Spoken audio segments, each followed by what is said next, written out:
And Andrew Clennell, I saw some interesting analysis in The Australian this morning. They were reporting the suburbs worst hit by rising mortgages are actually Labor electorates. These are numbers, of course, that Labor headquarters would have been crunching as well. So when it does come to the politics, we can expect this to be trumpeted loudly by Labor politicians, the width and breadth of the country. Well, out of suburban seats, as you well know, Ash, from your long time covering Canberra, decide elections. And outer suburban seats are where people have mortgages. You know, they haven't got some sort of inherited wealth.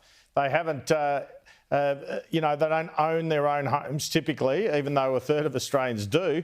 So that's where it hits hardest, and that's where there's opportunity. And look, if you think about this, you might say, well, it's only 0.25%. But if you've got a pretty standard mortgage, frankly, in Sydney of $1 million, you're probably going to get about, I don't know, $160 a month or around that, and that is more than the stage 3 tax cuts rejig would have got you. So think about all the publicity around the stage 3 tax cuts rejig.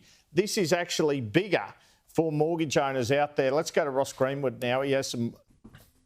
Yeah, I was just going to say, Ash, it's interesting to note the key takeaways from the Governor's statement today. So effectively what they're saying is that people should temper their expectations for significant numbers of interest rate cuts from here. They've put out new forecasts for inflation. What they're basically saying is that if monetary policy is eased too greatly, it basically says so that monetary policy will be restrictive and will remain so after this reduction in the cash rate.